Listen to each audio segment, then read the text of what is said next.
Hello friends, welcome to RKS buddy. RKS buddy में आप सभी का स्वागत है। दोस्तों, ये बिहार दरोगा का प्रैक्टिस सेट है जिसमें आपको टोटल 50 क्वेश्चंस मिलेंगे और क्वेश्चंस सिर्फ वही मिलेंगे जो एग्जाम ओरिएंटेड होंगे और जो एग्जाम में क्वेश्चंस पूछे जाएंगे उसी पैटर्न पे आपको सारे क्वेश्चंस कराए जाएंगे। फालतू प्रश्नों से दूर रहिए और चलिए इस प्रैक्टिस सेट को शुरू करते हैं। तो चलिए क्वेश्चंस को शुरू करते हैं। क्वेश्चंस को शुरू करने से पहले आप लोग चैनल को सब्सक्राइब कर लीजिए, ठीक है।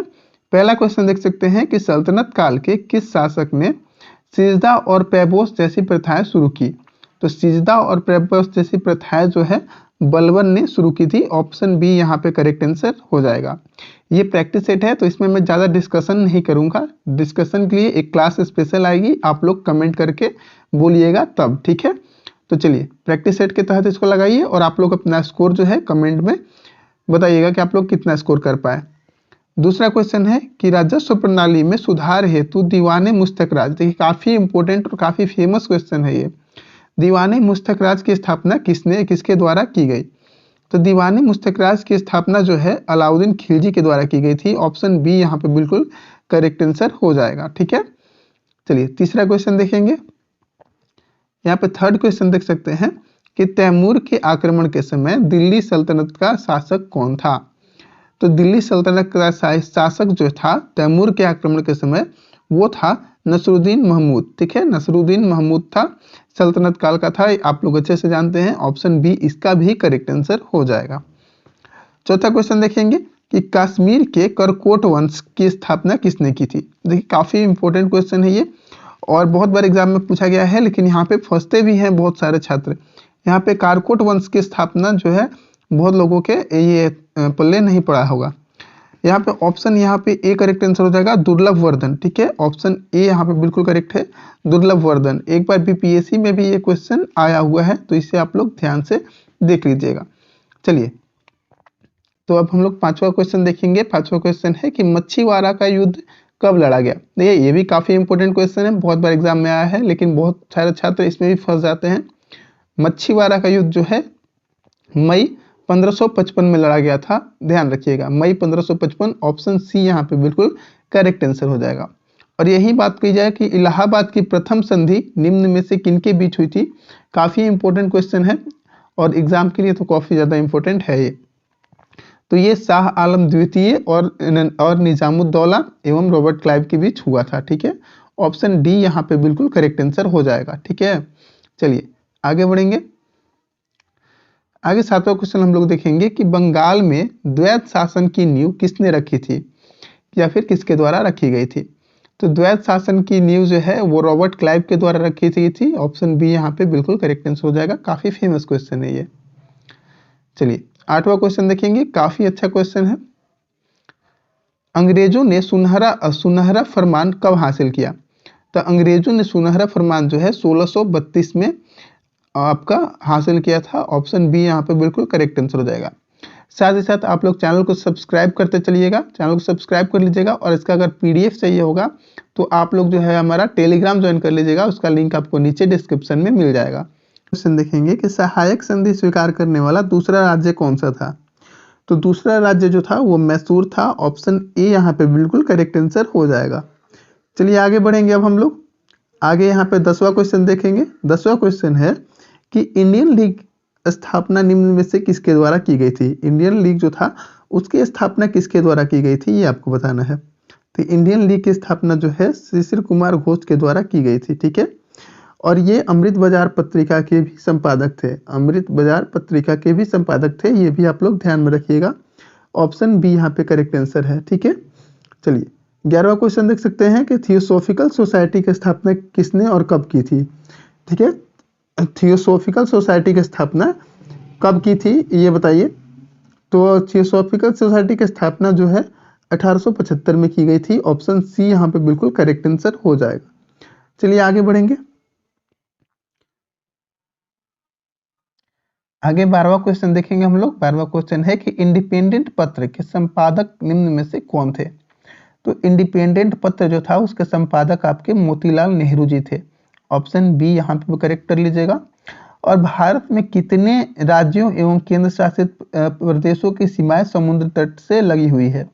तो यहाँ पे 9 राज्य और 4 केंद्र शासित प्रदेश यहाँ पे करेक्ट आंसर है, लेकिन ये डाटा पुराना है तो आप लोग जो है एक बार गूगल करके देख लीजिएगा नया डाटा क्या हो गया है, क्योंकि केंद्र शासित प्रदेश में कुछ बढ़े हैं, जैसे कि जम्मू कश्मीर को केंद्र शासित प्रदेश में लाया गया है। चलिए 14वां क्वेश्चन देख सकते हैं कि बारालाचाला दर्रा किस राज्य या केंद्र शासित प्रदेश में स्थित है? तो ये स्थित है आपके लद्दाख में, सॉरी हिमाचल प्रदेश में। ऑप्शन डी यहाँ पे बिल्कुल करेक्ट आंसर हो जाएगा, बारालाचा दर्रा हिमाचल प्रदेश। सतपुड़ा पर्वत श्रेणी की सर्वोच्च चोटी कौन सी है? तो जो यहाँ पे धूपगढ़ जो है सतपुड़ा पर्वत रेंज की सबसे ऊंची चोटी है, आप लोग कह सकते हैं। 16वां क्वेश्चन देखेंगे कि जवाहर सागर परियोजना निम्नलिखित में से किस नदी पर स्थित है? तो जवाहर सागर जो परियोजना है वो चंबल नदी पर स्थित है। ऑप्शन ए बिल्कुल करेक्ट आंसर हो जाएगा। रिहंद किस नदी की सहायक नदी है? तो रिहंद जो है आपकी सोन की सहायक नदी है। ऑप्शन डी यहाँ पे बिल्कुल करेक्ट हो जाएगा। आप लोग भी साथ साथ आंसर करते चलिए दोस्तों, और अपना कमेंट में जो है स्कोर लास्ट में जरूर बताइएगा कि आपने 50 में से कितने स्कोर किए। उमियम झील निम्नलिखित में से किस राज्य में है? तो उमियम झील जो है मेघालय में है। ऑप्शन बी यहाँ पे बिल्कुल करेक्ट आंसर हो जाएगा। 19 नंबर क्वेश्चन देखेंगे। उस 19 नंबर क्वेश्चन कह रहा है कि भारत में सबसे अधिक भूभाग पर पाई जाने वाली मृदा है, कौन सी है? तो ऑप्शन देख सकते हैं, लवणीय मृदा, लेटराइट मृदा, रेगुर मृदा दिया गया है, लेकिन इनमें से कोई भी नहीं है। ऑप्शन आपका डी हो जाएगा, और डी में होगा जलोढ़। ठीक है, जलोढ़ मृदा जो है वो भारत में सर्वाधिक पाई जाती है। ठीक है, चलिए आगे बढ़ेंगे हम लोग 20वें क्वेश्चन की ओर। 20वां क्वेश्चन पूछा जा रहा है कि प्रत्येक 2 वर्ष बाद राज्यसभा के कितने सदस्य सेवानिवृत्त हो जाते हैं? तो कितने सदस्य, यानी कि 1/3 आपका हो जाते हैं। ठीक है, चलिए आगे बढ़ेंगे। 1/3 नहीं, शायद यहाँ पे 2/3 करेक्ट आंसर होगा। एक बार आप लोग देख लीजिएगा। ठीक है, चलिए आगे बढ़ते हैं हम लोग। 21वां क्वेश्चन है कि 21वां क्वेश्चन में बोला जा रहा है कि संसद के दोनों सदनों में किसी विधेयक पर गतिरोध की स्थिति में दोनों सदनों की संयुक्त बैठक की अध्यक्षता किसके द्वारा की जाती है? तो ये की जाती है आपका अध्यक्ष के द्वारा। ठीक है, लोकसभा का जो अध्यक्ष है उसके द्वारा की जाती है। ठीक है, ऑप्शन डी यहाँ पे बिल्कुल करेक्ट आंसर हो जाएगा। क्वेश्चन नंबर 22 हम लोग देखेंगे। 22 में बोला जा रहा है कि निम्न में से कौन राज्यसभा में विपक्ष के पहले नेता थे? तो विपक्ष के पहले नेता कौन थे? तो ये थे आपका श्याम नंदन मिश्रा। ठीक है, श्याम नंदन मिश्रा जो थे विपक्ष के पहले नेता थे। ठीक है, चलिए आगे बढ़ेंगे। 23वां क्वेश्चन देखेंगे। 23वां क्वेश्चन है कि लोक उपक्रम समिति का गठन पहली बार किस वर्ष किया गया था? तो लोक उपक्रम जो समिति है उसका पहली बार गठन जो है 1964 में किया गया था। यहाँ पे आईयूसीएन की स्थापना कब की गई थी? तो ये किया गया था 1948 में। ठीक है, चलिए आगे बढ़ेंगे। 25वां क्वेश्चन देखेंगे और साथ साथ 26 नंबर क्वेश्चन भी देख लेंगे। 25वां क्वेश्चन है कि निम्न में से कौन सा तृतीयक उपभोक्ता नहीं है? तो तृतीयक कौन सा उपभोक्ता नहीं है? तो यहाँ पे जो भेड़िया है वो तृतीयक उपभोक्ता नहीं है। ठीक है, और यहाँ पे नामेरी नेशनल पार्क, काफी इंपॉर्टेंट क्वेश्चन है। नामेरी नेशनल पार्क किस राज्य में स्थित है? तो नामेरी जो है असम में स्थित है। ठीक है, चलिए आगे बढ़ेंगे। 27वां क्वेश्चन देखेंगे। 27वां क्वेश्चन है कि निम्न में से किन वस्तुओं पर मांग और आपूर्ति के नियम लागू नहीं होते हैं? देखिए हमने इकोनॉमिक्स के भी क्वेश्चंस यहाँ पे रखे हैं, और इकोनॉमिक्स से भी क्वेश्चन हमेशा एग्जाम में पूछे जाते हैं। ठीक है, तो यहाँ पे गिफिन वस्तुएं जो है करेक्ट आंसर हो जाएगा। ऑप्शन बी यहाँ पे बिल्कुल करेक्ट आंसर हो जाएगा। और इसी के साथ साथ चलते हैं 28 नंबर क्वेश्चन पे। बोला जा रहा है कि संविधिक तरलता अनुपात के संबंध में निम्न में से क्या सही नहीं है?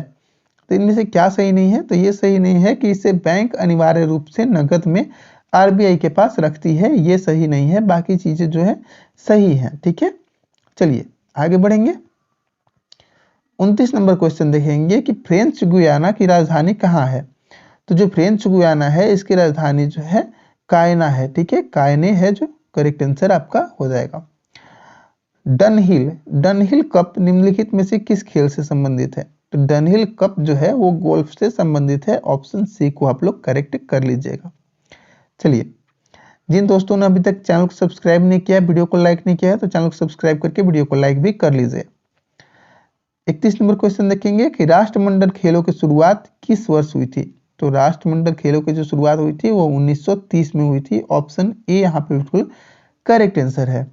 32 क्वेश्चन देखेंगे कि निम्न में से कौन सा संविधान के मूल अधिकार उप समिति के अध्यक्ष थे। तो संविधान के मूल अधिकार उप समिति के अध्यक्ष जो थे वो जेबी कृपलानी थे। ऑप्शन बी यहाँ पे बिल्कुल करेक्ट आंसर हो जाएगा।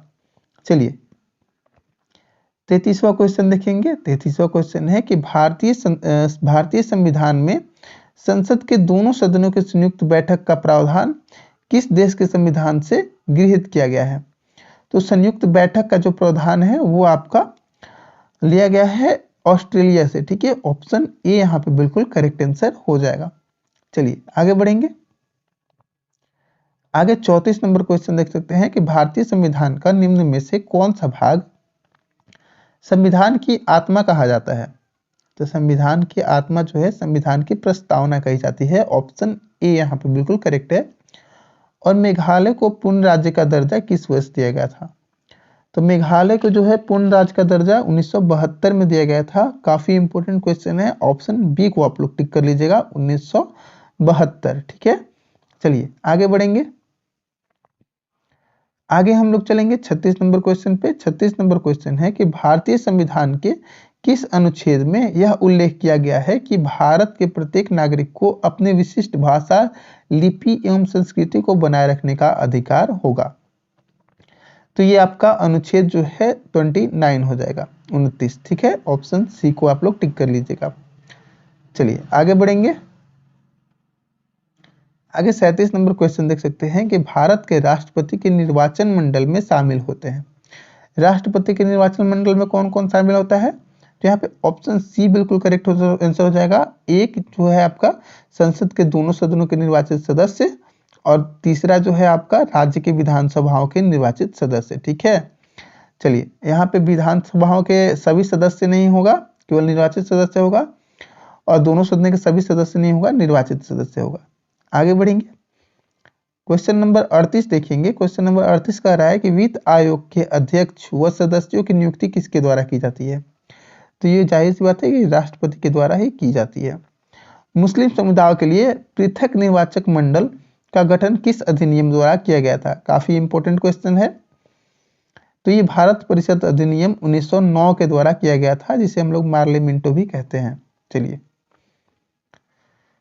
40 नंबर क्वेश्चन देख सकते हैं कि रेयान निम्नलिखित में से निम्नलिखित से निर्मित होता है। रेयान किससे निर्मित होता है। तो ये सेलुलोज से निर्मित होता है। ऑप्शन सी बिल्कुल करेक्ट हो जाएगा। और हॉर्न सिल्वर किसे कहा जाता है।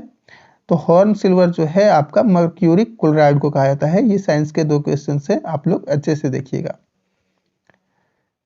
नेक्स्ट क्वेश्चन देख सकते हैं कि निम्न में से किस अम्ल का प्रयोग पेट्रोलियम के शुद्धिकरण में किया जाता है। तो पेट्रोलियम के शुद्धिकरण में सल्फ्यूरिक अम्ल का यूज किया जाता है। और सबसे कम ऊष्मीय एवं विद्युत चालकता वाली धातु कौन सी है। तो ये है आपकी सीसा। ठीक है, ऑप्शन बी यहाँ पे बिल्कुल करेक्ट आंसर हो जाएगा। चलिए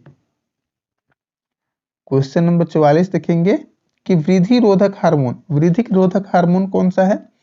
तो ये है आपका एब्सिसिक एसिड। ठीक है, ऑप्शन बी यहाँ पे बिल्कुल करेक्ट आंसर हो जाएगा। और किस संघ के जंतुओं में पुनरुत्पादन की विशेष क्षमता होती है। तो किस संघ के जंतु होते हैं। तो इकाइनोडर्मेटा में होती है। ऑप्शन ए यहाँ पे बिल्कुल करेक्ट आंसर हो जाएगा। क्वेश्चन नंबर 46 देख सकते हैं कि निम्नलिखित में से किस रुधिर वर्ग में कोई भी एंटीजन नहीं पाया जाता है। तो कोई भी एंटीजन जो है आपका ओ में नहीं पाया जाता है। ठीक है, ऑप्शन डी यहाँ पे करेक्ट है। और टेकोफेरॉल किस विटामिन का रासायनिक नाम है। तो ये जो है विटामिन ई का नाम है। ठीक है, चलिए आगे चलेंगे। 48 नंबर क्वेश्चन देख सकते हैं कि निम्नलिखित में से कौन एकल परमाणु गैस है। तो कौन एकल परमाणु गैस है। तो ये है आर्गन। ठीक है, ऑप्शन सी यहाँ पे बिल्कुल करेक्ट आंसर हो जाएगा। और पॉजिट्रॉन की खोज किसने की। तो पॉजिट्रॉन की खोज जो है यहाँ पे एंडरसन ने की थी। ऑप्शन डी यहाँ पे बिल्कुल करेक्ट आंसर हो जाएगा। और आज के इस सेट के लास्ट क्वेश्चन को हम लोग देख रहे हैं, लेकिन अगर आप अभी तक आपने चैनल को सब्सक्राइब और वीडियो को लाइक नहीं किया है तो कर लीजिए।